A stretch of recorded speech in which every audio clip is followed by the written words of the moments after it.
asking for something that's just a difference of respect, when it doesn't cost anything, when it doesn't demand anything from you, sure, you can say it's abnormal, but again, we don't have to agree with the things we don't understand. Yeah. You don't have to agree with something to respect it. I can respect an individual even if I don't agree with a lot of the things that they believe in. Hey everybody, welcome to the Oh Grow Up podcast. I am David MD. Before we get started with Liberty Lane's second episode of the podcast, just wanted to jump in real quick and thank you guys for getting us over 100 subscribers. Cannot believe how long it actually took. 884 days it took from first upload to breaking 100. I have to give a shout out though to Liberty Lane. Put us over the top. She got us 10 subscribers on the first episode. So if you're here to support and watch Liberty Lane's interview, I appreciate it. Just ask you to stick around the channel. We have clips chopped up. If you hit a couple videos and you see what we're trying to do, basically two grown-ass men who are well-informed but can't resist a good fart or dick joke. If that's your scene, please support any way you can. Just literally staying on the channel as long as possible is how you can support any YouTube channel right now. One last thing real quick. I have to thank my lovely co-host and producer, Jonathan Joe Bear. He's basically been behind the scenes, I think, since episode 3 or 4. Literally the first episode that he was in, he started dropping production recommendations and everything. Getting him in front of the camera, finally getting him a part of the podcast has been absolutely amazing. If you are part of the 10% or less that actually stick through a video past the 3-minute mark, I love you and I will send you merchandise. Identify yourself as, hey, I watched the episode past the 30-second mark and I 100% will send you free shit. And stick around, please. Watch some clips. See the tomfoolery and dipshittery that Joe Bear and I have made in this podcast. And please support any way you can. If that is subscribing, sharing would be a big thing. Without further ado, episode 2 of Liberty Lane. And again, guys, come back every Wednesday. She has 4 episodes that are in the library. This is the second one dropping, so 2 more after this week. But when they're asking for something that's just a difference of respect, when it doesn't cost anything, when it doesn't demand anything from you, sure, you can say it's abnormal, but again, we don't have to agree with the things we don't understand. Yeah. You don't have to agree with something to respect it. I can respect an individual even if I don't agree with a lot of the things that they believe in. So getting back into that, between the ages of 18 and sound like 23. Yeah, around about there. You're struggling with your parents saying you need to present. Yep. Cis, I believe, is the terminology. That's there. correct. Okay. Yep. And then I left at 18. I left to go to college actually at 17. So where's the 5 years that your parents were having an issue? Was that between 18 and 23? Or was that? So the 5 years was when I was in the ward. When okay. I was in so when you come wards. home from the ward, you need to be presenting the way that Correct. they. Okay. Which okay. lasted about a month. And so I left. Okay. And, I went and I got my GED. Yep. Which was cakewalk, and yeah, you seem like you got your shit together intellectually. So I like to think so. Yeah. I've had a lot of time to think about it. We didn't exactly bring a ditzy cam girl onto the podcast today. Not yet. Not yet. There's still plenty of time. Come on, Bella. I went to college, and college was fun. But here's the What thing. year was that for college? Oh my God. 2002. 2003. That was a very interesting time for LGBT because I know most of us were comfortable with dropping faggot in any conversation for any Still reason. comfortable. So I'll tell you straight up, I've knocked folks out over that one. Yeah, as I've you knocked should. police officers out over that one. That's a little sketchy with legal terms, but yeah. But I think if people are using disparaging words, those are words of provocation, and then they deserve to get knocked out. Yeah. But I use terminology because that's where I grew up, and never once. It was funny, like Leji and I were talking about it, like never once in any of the history of us ever using the fag was it ever directed at anyone who was homosexual. It was always like our friend that was being the biggest bitch about the whiniest shit, and we're like, dude, you're being a fag. But like this used to be one of my bits that I would talk about was my best roommate in the world that people shit on me for was Gay Steven, because one, he was fucking super clean. Oh yeah, I know. I'm trying. I'll do better. Producer fail. Producer fail. But anyway, so Steven was production value. Steven was like the greatest roommate in the world, and people were just like, "Are you gay?" And I was like, "You know that two people can hang around with different sexualities, and it's totally fine." But the coolest part is like I came home once, and this will probably get me in trouble with an ex who already hated me, so it's fine. But I came home once on our anniversary, and I never thought anything was there. And I walked in, and like there was like a candlelight dinner set up, and rose petals all over. And I was like, I hope Steven's got his rent money, because it's going to get real weird. And then he walked out of the room. He's like, "You like it?" And I was like, "Yeah, what's up, bro?" And he goes, it's you and Redacted's anniversary. And I was like, "Oh." And he goes, I was like, "Oh, fuck." And he was like, "Yeah, bro, I got you laid tonight." And I was like, "You're the fucking best." And then I'll never forget it, because we were smashing it out, and then he was smashing out some dude, and then like we all got done, and he kicked the dude out, and then we were chilling on the couch, and I was like, "So what's up with that dude?" He's like, and he had a super lisp, which made it even better. He's like, "I don't want that guy to come over around. He's a fucking fag." And I was like, Wow. "What?" And he's like, "Yeah, man, he just fits in all the stereotypes." And I was like, "You kind of fit in the stereotype," but he didn't, you know. He didn't fit in the stereotype, but his boyfriend, well, not the dude he smashed out certainly did. I totally understood it, because it's just like, you know, one-dimensional people are boring as fuck. And that's so, fair. Yeah, I mean, that's it. And it doesn't matter what it is. If you're just like an Uber Jesus freak, or you're an Uber activist, and that's all you got going for you, like, get out of my fucking face, dude. Like, can we talk about something else? Just anything else. Can you be more than a one-dimensional fucking bore? Well, that's the thing. Is like that's my rant. My husband. Move up on your mic. My husband hasn't always liked the LGBT community that much. Really? In fact, my husband was, and he said this to me himself. For a long time, he was transphobic, and that's because he didn't really believe that as a gender orientation rather than a sexual orientation, that we belonged as part of the acronym. And this was, you know, we were both younger at the time. He was looking at it from the perspective of, why should we be tied with these people when it's hard enough for people just to see us as your everyday neighbor, you know, your coworker, your boss. You know, so what if I put dicks in buttholes? You probably do too. They just belong to someone that, you know, looks a little different. And so, you know, I can understand that perspective, because I've had that same perspective with cross-dressers. You know, I had that for a long time myself, where I felt like I was constantly being compared to these people that have a fetish. Isn't there some tension between the two communities? I mean, there's a little bit of tension there, yeah. And, you know, it's just like the flag football team. You know what I mean? It's just versus tackle football. Yeah, yeah. I mean, it's more like football versus soccer. All right, we're playing two radically different games. That's here. fair. That's actually probably very. But you both get called football. Yeah, but we both get called football, and then the Europeans and the Americans get, you know, confused. Right.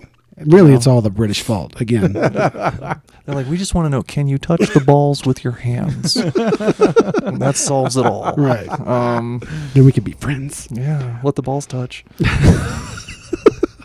So I don't know how much research you did on the podcast, but the original idea was bringing in the 90s terminology. Okay. You're the man. Talking now, like complete, we could do, you know, fat bomb and all that stuff. But up until recently, the big R word was okay on the podcast. Yeah. I ran into somebody who was definitely touched by that word, and I personally have taken that out of my vernacular. Yeah. When it comes to the big F word, I am curious on your input on that, because that could dictate the rest of my terminology for the rest of this podcast. Is you were born and raised throughout the 90s. Yeah. You know the context of Oh, people yeah. saying you're acting like a retard, you're acting like a fag. Yep. And that's when somebody says you're acting like a retard. It has nothing to do with somebody's Mental medical diagnosis. But it When kinda we say you're does. acting, well, hold on. You're acting like a fag. To me, acting like a fag never was a sexuality. It's more of an annoyance thing. Is like that's like peak annoying, Yeah. weird, this, that, and the other. No, I understand. In the context of the R word, yes, that has been taken off the table because of I know it affects people in a certain way. When it comes to the F word, what's So- your feelings on that in the context of being a 90s child?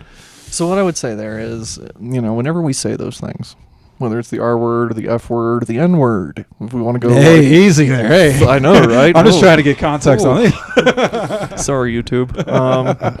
But when we say these things, we're implying something. Okay. Whether we're kids, whether we're adults, we're implying something. We don't call someone the R word because they're acing the test. Okay, we don't call someone the F word because they're breaking logs over their ankles and eating beef jerky and shitting like plaid Masculinity, yeah. at this point. Yeah, like they're just ripping the paper towels off the trees themselves. Like, no, we're not having any of that. Okay. So we can say that, it means these other things, but we all know that's not true. When we're saying that someone is acting R word, for example, we're tying them with all of the people that we know as an example of that word. The same thing with the F word. We can try and separate those from a sexual category into a childhood, schoolyard taunt. But the more that we do that, the more we excuse it. The more we use a child's logic to justify our actions. Okay. And children are great. I'll say the children. That's a lie. I don't particularly like children Father myself. of two over No, there. I love children, but they're wild mammals that have to be domesticated. But I would say that they're right about some things. Like, you're in the moral wrong when you look at a child and you can't explain your actions. Oh yeah, for You sure. know, like dead on, that they've got you dead to rights. And so when it comes to kids, they're really good at knowing what things are right and what things are wrong. Now, when we call someone the R word or the F word, as a kid, we know that's wrong. It's not that we are unaware that that's, the wrong thing to do. We're choosing to do the wrong thing because we think it's funny, At the end of the day, yeah. and so I think that if we can get past a lot of our excuses for those words, if we can stop excusing being an adult and acting like a child, Mhm. because you look at some of the people that use groomer and stuff like that at folks like me, and it's Oh, I don't It use says groomer, groomer all the fucking but time. I use groomer at groomers, so that's appropriate. That's totally appropriate. when people point that word at me, they don't know the fact that I don't like kids. I don't like to be around proto-humans.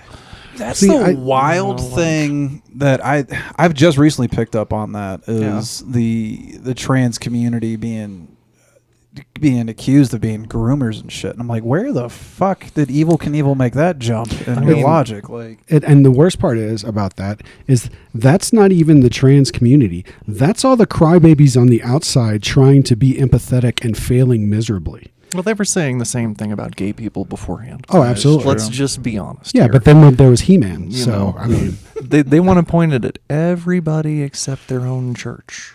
well, everybody's got a church. Like that's yeah, the isn't thing. it? It's The Catholic Church has the biggest body count. Nope, on the the planet. schools do now. Yeah. something about casting the first stone, and that's really, ultimately when we're talking about how we hurt other people, Yeah. when we make fun of them, when we attack them as people.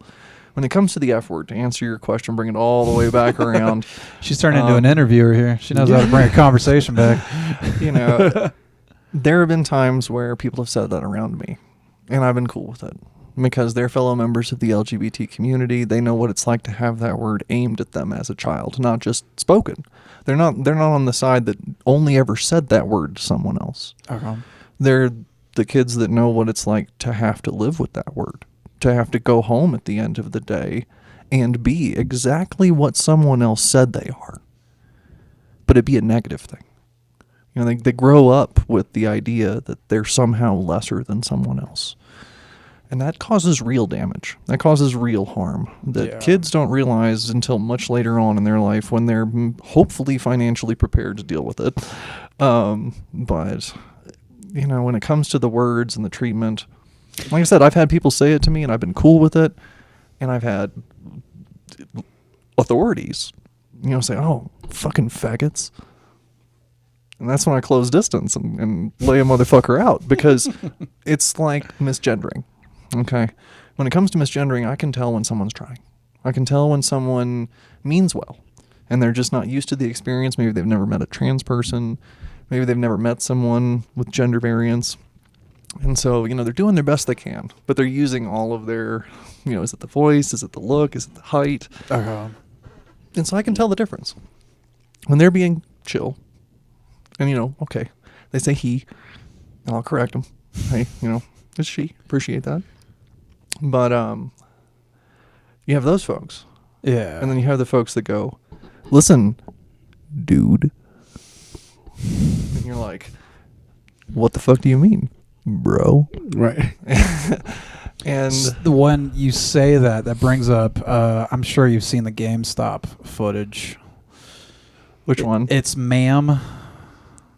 I'm sure I don't think I've seen it. Yeah, and that's a person I'll totally be disrespectful for because they acted like a fucking psycho. It was a person presenting female, but the GameStop employee just kept calling the person sir. But nervously. Like it was a complete. You could tell in their interaction, this person was like freaking out because this person walks in and starts screaming at them about an issue they're having. Oh, it's a very short video too. Yeah, and so you can tell that it's like some teenager Just trying to help you. yeah, who's just trying to get through the situation. Okay. But this other person who is obviously not self-actualized starts freaking the fuck out and makes it worse. Yeah. And so this person just keeps nervously saying, "I'm sorry," blah, blah, blah. And the guy's like... And there's no winning. There's no winning for either side there. And that's the problem is when you have people, like, for me, like when we were talking earlier, and just like you said, it's you can tell context, right? The rules of language are such that, and I have conversations because I have a wide variety of friendships. And we always have these conversations about linguistics. Yep. And it's proximity, meaning that I have to be around you for it to matter, right? So we have to have some kind of interaction. Yeah. Context, and whether or not familiarity, right? So I can get away with saying a lot of heinous shit to my friends because He fucking goes hard too. yeah, we do. That's and again, and I use this frequently because Yeah. in the world of people who want, I don't want allies. I want friends. I don't need allies. Allies use people until their goal is met. And then unless there's a relationship, a meaningful relationship, this is why I say this as a person who solely seeks intimacy. So for me, I understand the pragmatic necessity of it. But for me, I don't want relationships with people who are going to be so consumed with ignoring context within our given relationship. For instance, I'm about mutual respect. So even if I disagree with someone who's a friend of mine, I'm always going to be pleasant and civil and have a meaningful conversation. Yeah. But just like everyone else, if you step out of line and become super aggressive and disrespectful, well, then I'm going to give it back. Yeah. And that's the way it's going to go. Yeah. And the only difference for me in the appropriateness of it outside of familiarity is people in positions of authority. People in positions of authority have no right to have context because they need to do their fucking job because they're given the right to do physical harm to people by the masses, and therefore you better be coming correct as some fucking angel, because the moment you're not, you need to get the fuck out of the job it's the same thing with like the idea of the soldier, right? The soldier should be good at killing, but the soldier should not enjoy killing. They should be able to do their job. It's sad, but they shouldn't. I'm not saying. I'm saying in a perfect Enjoy philosophical killing, way. I think that when it comes to things that we have to accept as realities, Yeah. you know, like when we look at the world, sure, we would love it to be the shiny Disney place that all of us were sold it's as absolutely children. not. You know, That's why I hate Disney. I thought my first Prince would work out, and no, but you know, it's when you're looking for more than intimacy, or when you're looking for less than that, let's go that route. When you're just looking for human connection, we haven't gotten even to the intimacy route. We haven't even got to the trust point. We've just gotten to the I'm putting my dick in your butthole point, which in this world doesn't require trust, in case anyone's wondering. Just trust that you went to the bathroom before we started. I mean, some people. Flick the bean, bro. Freddy's Forbidden Chocolate. Yeah, so, when it comes to... Some real gems in this podcast. Told you it was going to be fun. Oh, yeah.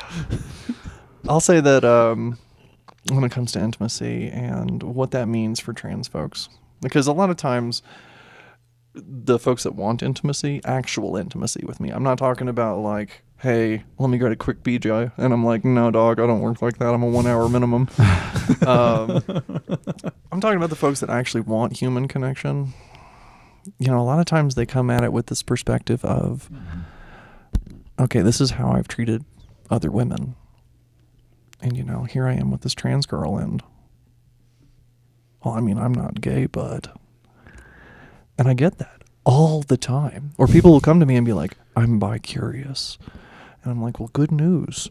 On my driver's license, it still says female. So your straightness is intact.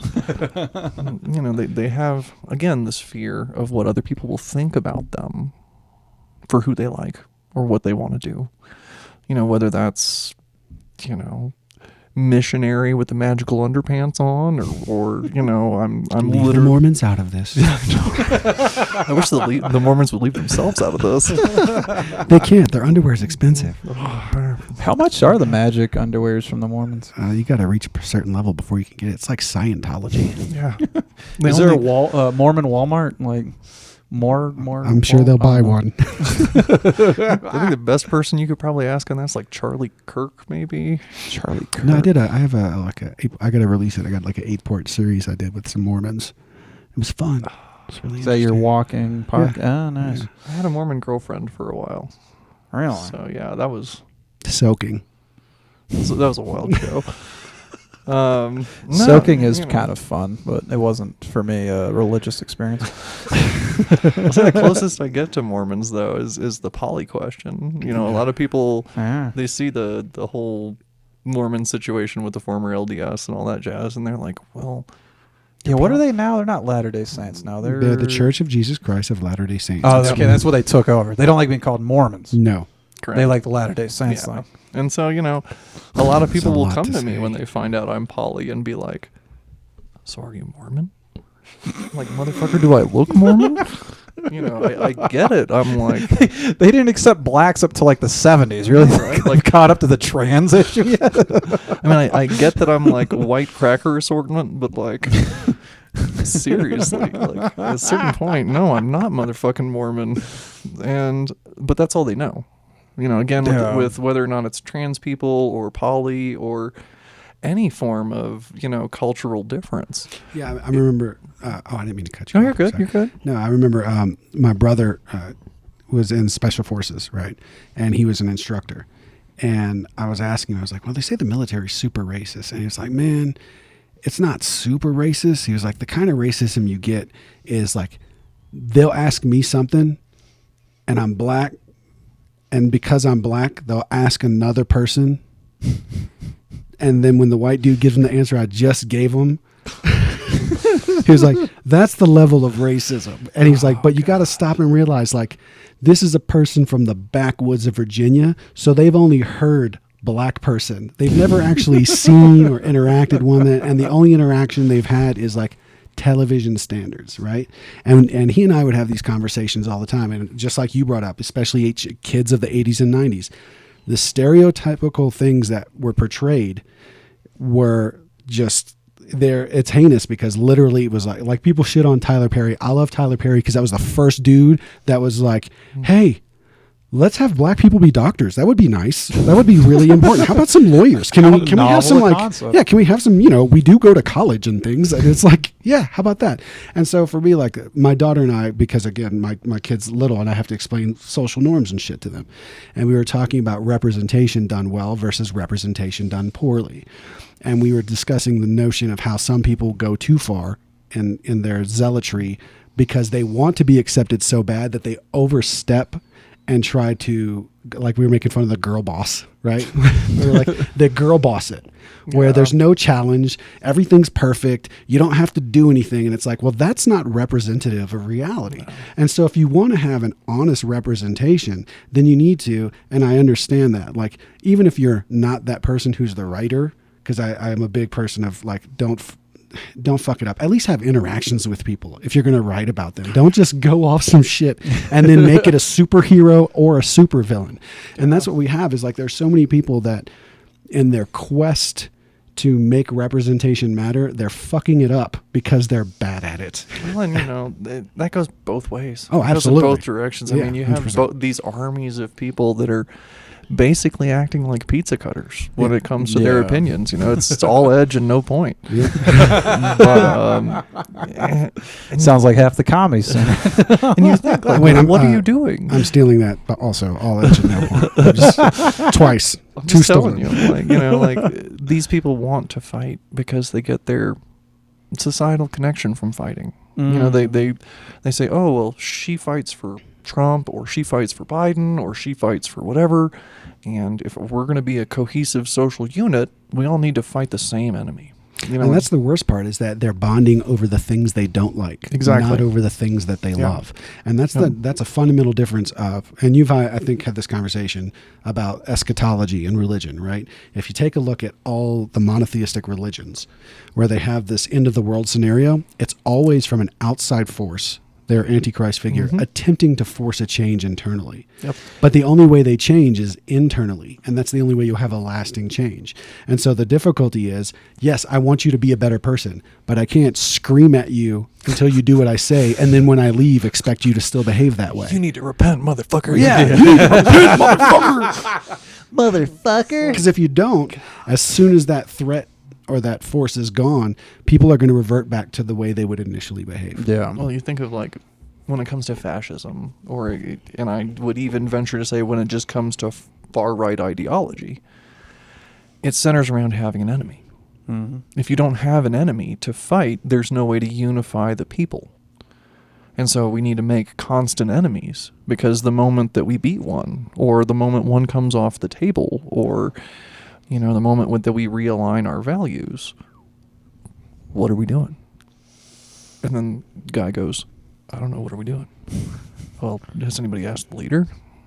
I don't know, let's go ask the leader. What are we doing? Who don't we like this week? What about the faggots? Let's make it illegal for them to be in public.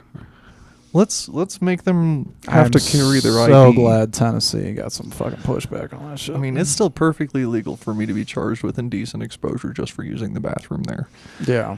So, like, I had to carry my ID with me, my Colorado ID, while I was in the state visiting my family that lived there, in a state that I used to live in for like 12 years. If I go to the bathroom there and someone flips shit because, I don't know, they're in Target and they're filming a TikTok video about how they're upset about someone's t-shirts, like... Just people streaming TikTok angrily like in you the see store. these conservatives coming to TikTok and they're like, look at these t-shirts for kids. It's like, I don't go to a church and get mad when they try to sell me, that guy. Yeah. It's not like I'm surprised. I'm not shocked. Oh, these Christians believe in Christ. Well, that's the weird thing too. It's like and it's exactly like you said. It happens on the both extremes. They act, and They do. I fuck with the left and the right equally because they are both. The zealots are zealots regardless of way, Oh, yeah. and they're evangelical in their beliefs. And like I said, I say one of the last podcasts, the reason dogma exists is because the word dog is in it, and it expects obedience. And if you fall out of line with the dogma, then you're the problem, and they want to beat you into submission again. Yeah. And that's a major issue because you'll see that where like It was like the Sam Smith thing, right? All these people came out and were like, "Oh, I can't believe it," and I was like, "Were you born like yesterday? What are you talking about?" Yeah, like compared to 70s and 80s, it was just Madonna. Like that's the bit I have about it, is just because it's like, why are you pretending to be outraged that a musical theater person did some musical theater shit and they're gay, so they dressed in a very gay way? That's the stereotype you gave them present themselves at, and they did it artistically. Are you going to pretend that that's weird? Like, what are we fucking doing, people? In other news, water is still wet. Right, Exactly. right. Yeah, Jesus. Christians believe in Jesus. 30 years Jews don't after eat the pork. death metal movement, we're still getting butthurt over him wearing red with some horns. Thank you. Like, hasn't Slipknot won a fucking Grammy in the last 20 years? Right. If you're gonna get butthurt about satanic imagery, Right. lean into something I don't that's a know. little closer to Right. fucking Oh, they don't accurate. They don't even actually care about No. that. It's No. again, it's about having an enemy. Yeah. You know, they have to have one unified. This happens to be the gay guy this year. Because let me ask you, 2,000 years in a row.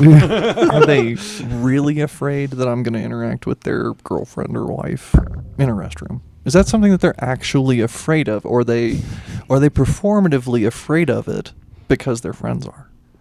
You know, are they performatively afraid of it because if they don't agree with that, if they don't say, "Oh yeah, they're all pedophiles, they're all like into scat," and Yeah. it's No, like- that's the Germans. it's like, oh, yeah, like in my case, yeah, I totally took hormone replacement therapy, years of therapy. I went through all kinds of stuff just so I could peep on your wife doing something for free in the restroom that I can see on. I'm playing the long game. Porn MD. Just when I can go on your wife's OnlyFans and there's a scratch and sniff button.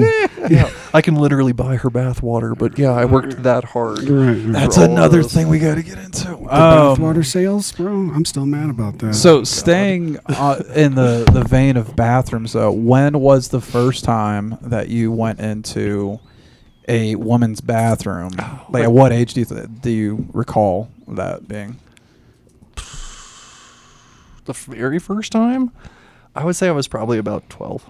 Oh, wow. 12 to 14. I was in So 90s. I was still. in the psych ward, and like some of the rooms had their own bathrooms, but some rooms had like a shared bathroom, and that was for everyone's safety.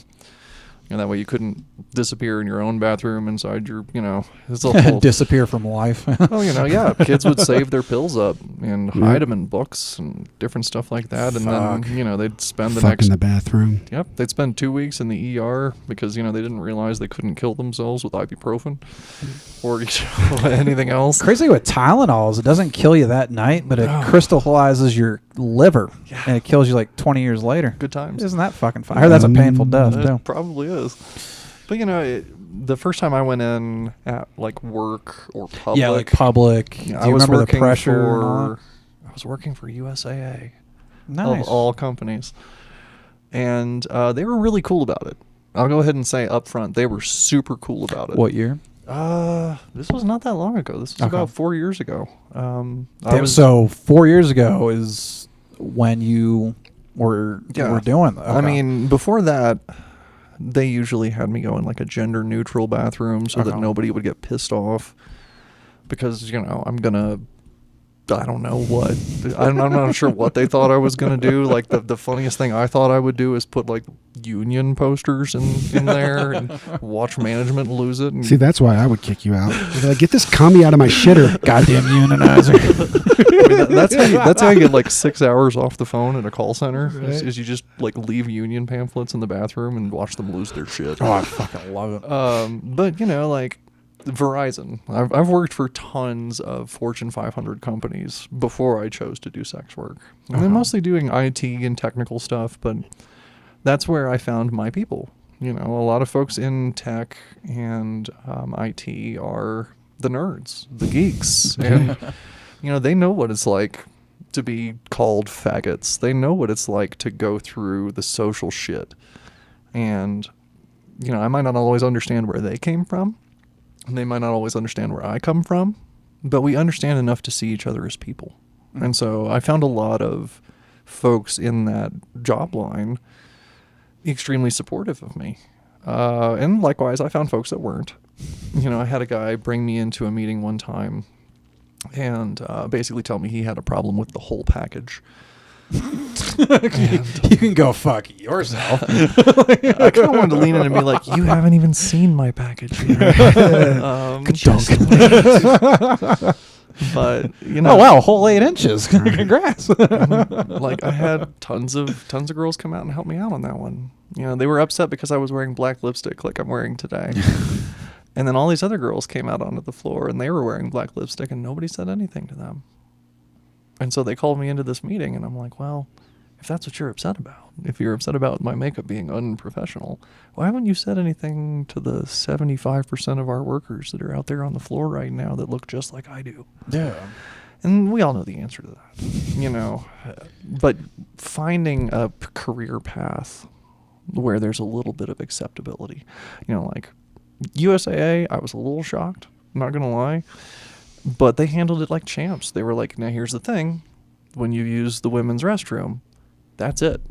You can't go back and forth. There's no Yeah. flip-flopping, anything like that. Whenever Pick a you lane feel and like stick it, with it. pick a lane and stick with it. And I could respect that. Mhm. You know, it's kind of like here in the Springs, we've got Club Buddies.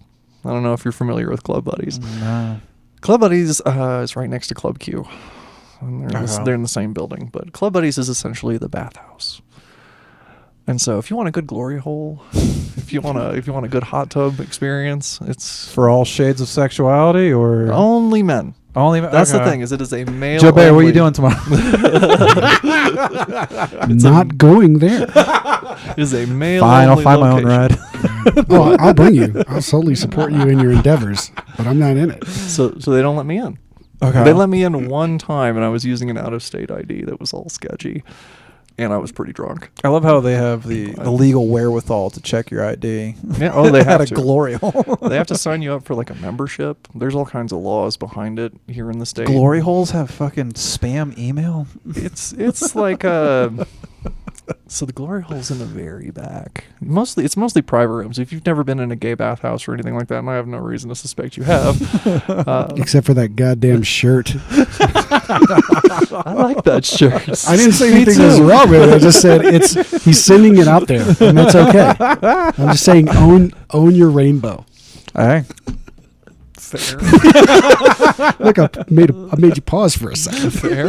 Yeah. I You mean, say because I'm wearing pink, and Hey, bro. that's a salmon right there. Thank you. I have a pink shirt that says all my black it shirts says are dirty. safety pink on Amazon. So Safety it's pink not on Amazon. fucking- Yep. I'll bring up the Googler. Way to trust a billionaire. It definitely reminds me of a couple of girlfriends I've had.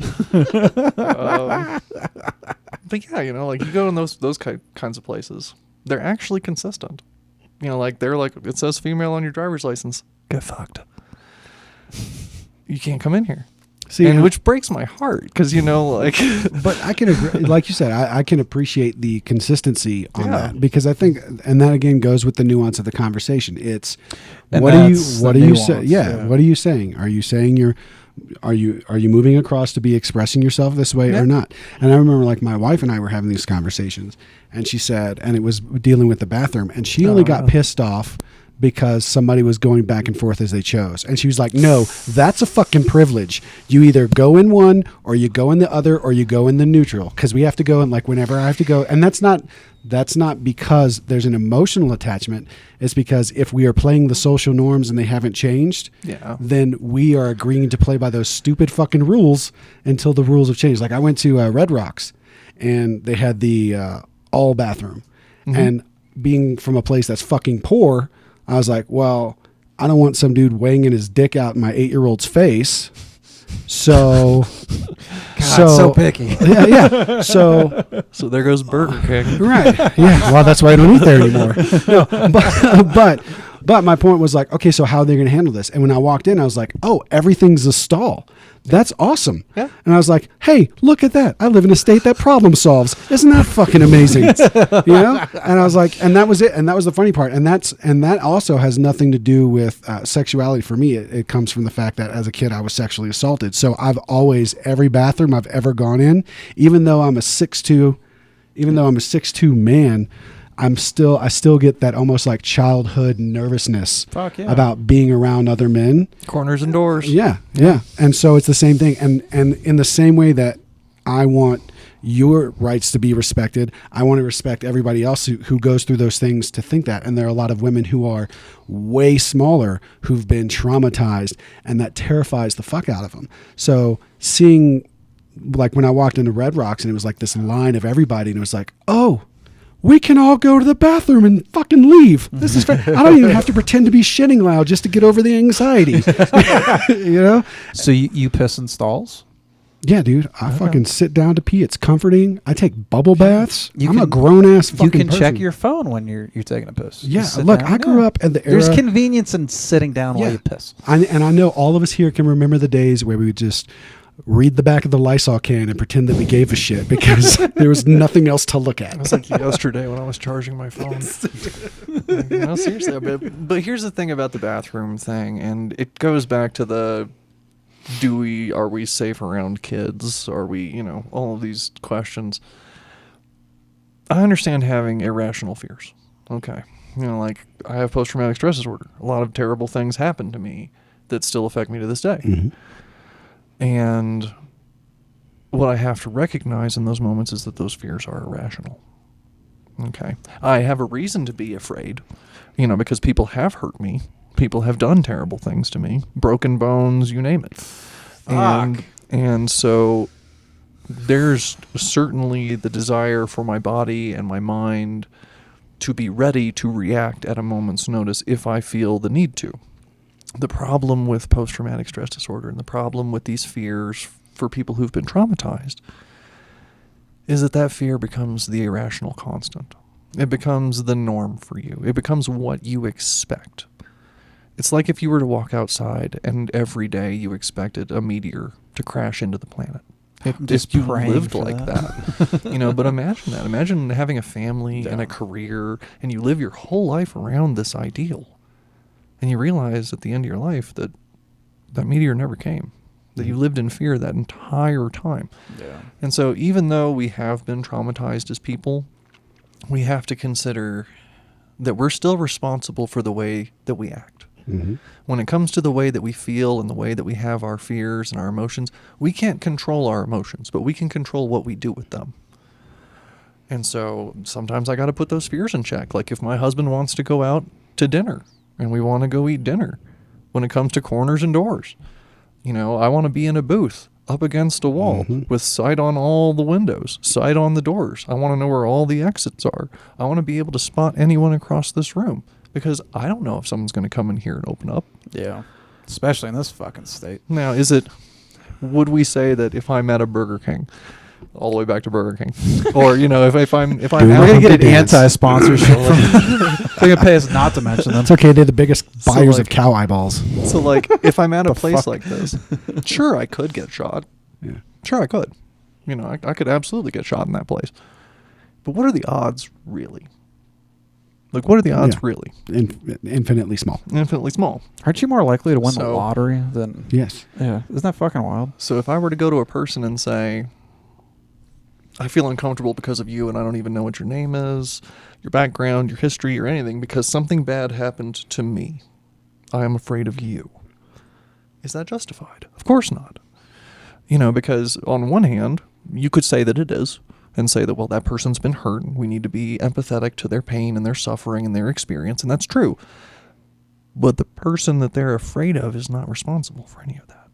They didn't do any of that. So these fears that we have when we put that on someone else and say, they're the problem because I had this thing happen to me 20 years ago No. and I'm afraid that they're going to touch my kid. I'm afraid that, they're going to, I don't even fucking know. No, it's just anything that breaks the norm. Yeah. right? Yeah. It's like you only pay we only pay attention to those things that are outside the norm or those things that are disorderly because we're creatures of order. So we want to take those disorderly things and put them in place. And so the difficulty is, That's fear. and it's fear and it's lack of comfort. Right? When you Because- look at something that you don't recognize that's different, you don't know about it. That's what makes it different, is it's not familiar to you. Right. Yeah. And so you could get excited about it and be like, oh, I'm excited to learn this thing about this new thing that I've never seen before. And some people react that way. Some people are like, oh, shit, there's this new experience. I get to try new food or, try a new theme park ride or go to a new place or see new people. Cool, super fun. And then you have the folks that sit on their front porch, and they have sat on their front porch for the last 45 years, and they do the same damn thing every fucking day. And then you're like, hey, Grandpa, why don't you try not a flip phone? And they go, and it's because they're afraid. And it's not that they couldn't do it. It's not that they couldn't learn. We all want to joke that, oh, Grandpa just doesn't get it. Ha ha ha. It's not that they couldn't. It's that they're afraid. Yeah. You got people afraid of computers. You got people afraid of cars. You got people afraid of each other. And until they admit that they're afraid of something, until they can take that egotistical hit and say, I'm not this brave white knight that I think I am all the time, invincible and this moral paragon of, if you can sit down and say, okay, I'm afraid, what does that mean? How do you admit that to yourself? Yeah. How do you sit there and say, okay, I'm not actually angry at this person. I'm not actually worried that this person's going to touch my kids or look at me while I'm taking a pee or anything like that. I'm not actually worried about any of that. I'm worried that I don't understand the world that I'm in. And I'm I wish too more afraid. people came to that. I'm too afraid to seek that knowledge. If you're afraid to admit the truth, if you're afraid to accept the things, we talk about things like the 12-step program, because I talk to a lot of folks that have addiction problems and things like that. And I don't necessarily agree with all of it, but I'll tell you one thing. Acceptance is the first step of the 12-step program and is the last stage of grieving. Yeah. And that's because it's a incredibly difficult but powerful thing to do. You have to accept that you're afraid. You have to accept that, okay, this isn't rational. This person's not. They didn't get a job as an adult film actress to touch kids, okay? Because it puts them into such close proximity with children. No shit. It's just like I could have become a priest, but this is not what I don't did. like touching kids. Yeah, I don't like touching kids. Or So, a school teacher. yeah, a private school teacher, but Shit. I don't know. The things you can do in Florida. Right. Truly though, it's fear. It's all fear, and until we admit that, You broke our song. Oh my god. did we touch something? Production value. Just our hearts. So you get out. Oh, you go into college. Yeah. How much of a culture shock? How much of a relief? Like, what was the college community for you at that It point? was really short. Really? Yeah, I went for one semester. That's all I could afford. Sucks. Was that in Tennessee or was that somewhere else? I was in Tennessee. Okay. Yeah, I went for one semester at Middle Tennessee State University, Okay. and that's all I could afford. I was in the honors psychology program, so I was taking high-level courses. But Nice. the problem is that nobody would give me a job or an apartment or, again, the time of day. And you can only get so far on that kind of a thing. And I'll just say that the kind of scholarships that they offer at a lot of those schools, Tennessee wasn't big on scholarships for those of the rainbow affiliation. Yeah. And so, my options were slim. Okay. And then along come these people that are basically like, hey, we'll cover your rent, we'll cover your utilities, we'll cover everything. What's the catch? You never say no. Oh shit. We got you a client tomorrow at this time, be there. We have people that will be picking you up for that kind of thing. Is this internet video based or this is all No. service based? This is service based. And so, they loved the fact that I was 17. Mm-hmm. That was a selling point. Of course they did. And see, hey, guess what? Guess what? That was grooming. Yeah. Guess who just used it correctly?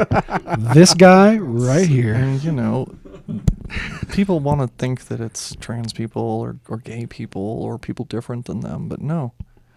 The people that I would go see, the cars that I would get into, they look like your church leaders. They look like your neighbor across the street, your boss. They might even look like you. They're perfectly normal people.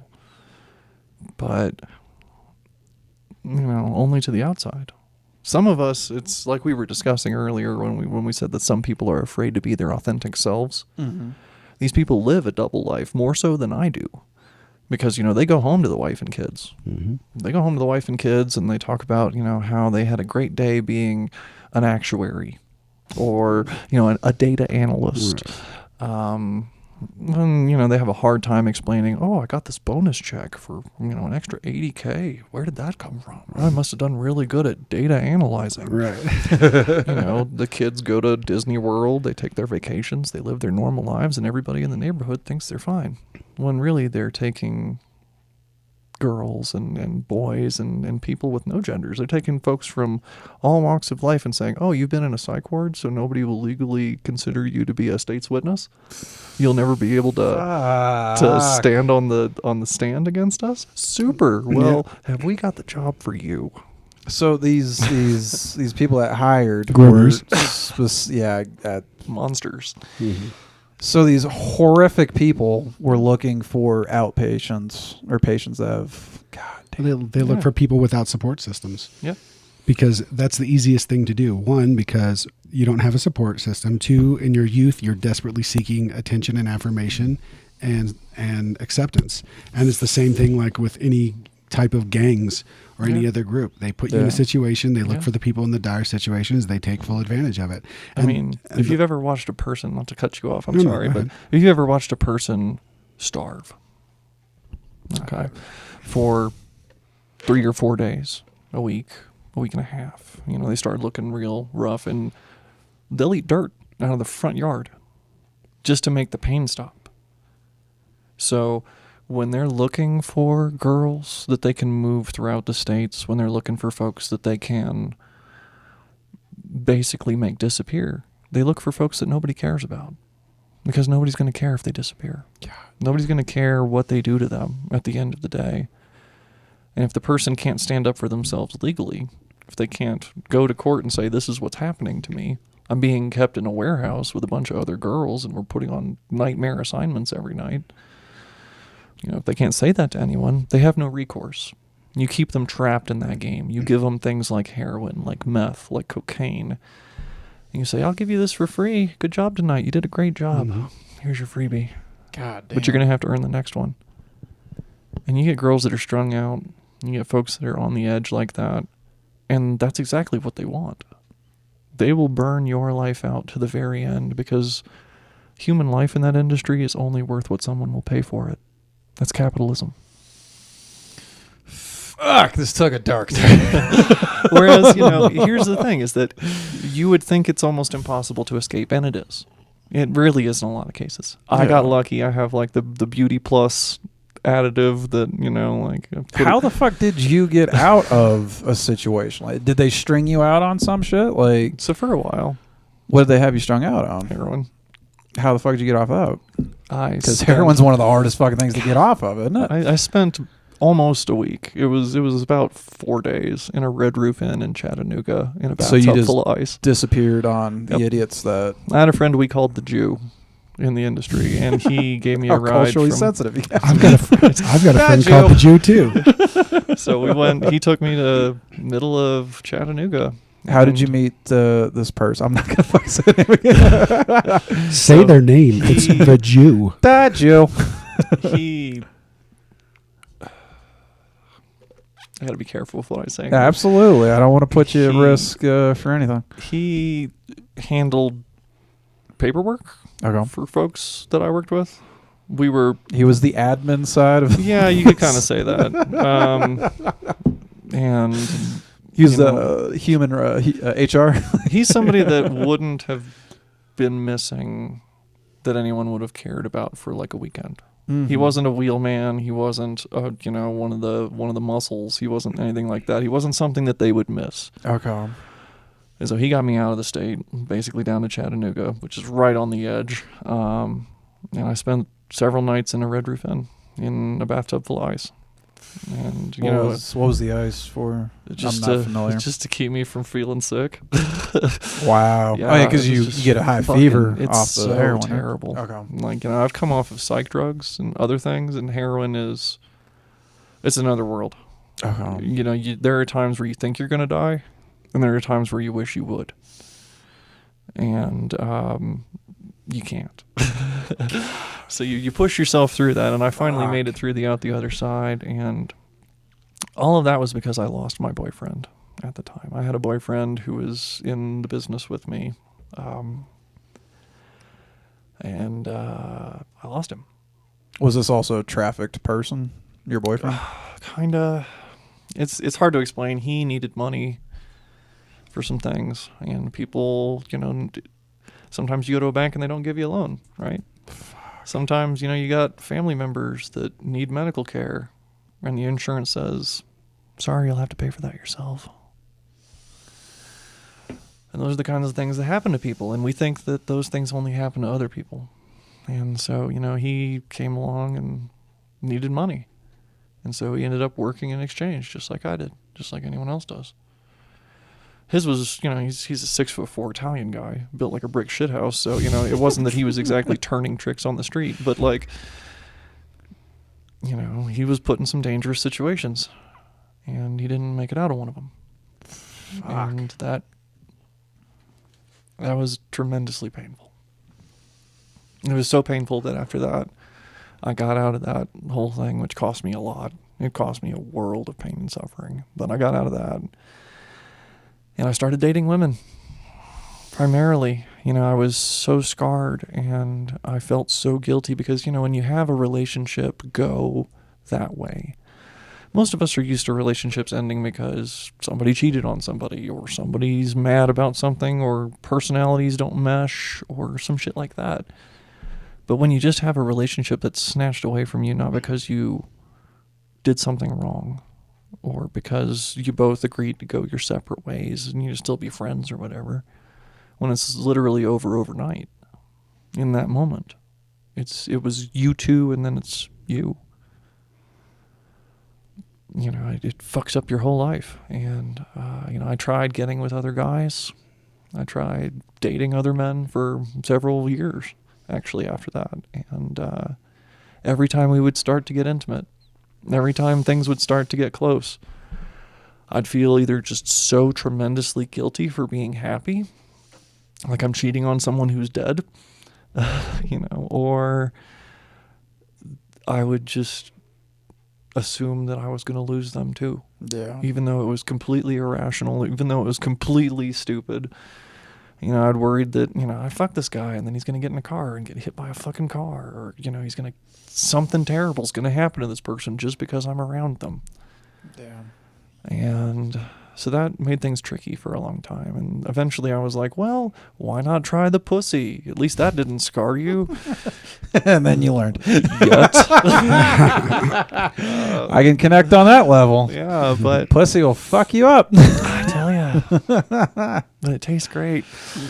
Yeah. And, I'm I a big learned, fan. I learned a lot about myself that way, because dating men and dating women are two different animals. Just completely different deals. Yeah. When it comes to dating a lot of guys I've known, they're visual, they're sexual, they're touch oriented, but only just. Whereas women are emotional. You want to know how to make a girl come, you make her feel a way. Okay, it's not you show her a picture. It's not you diddle the bean until, the magic red button pops up and you press it. It's a headspace thing. Yeah. Guys watch a lot of porn more than women because they're more visually oriented. Yeah. They see the titties, they see the pussy, they see the dick, whatever it is. And that helps them get in that zone. Whereas girls don't need porn. If you hand me a vibrator, I can take care of myself in the next 5 to 10 minutes, and I don't need to look at anything. I don't have to. Speaking of which, camera 4. No. So yeah, it's crossing that line.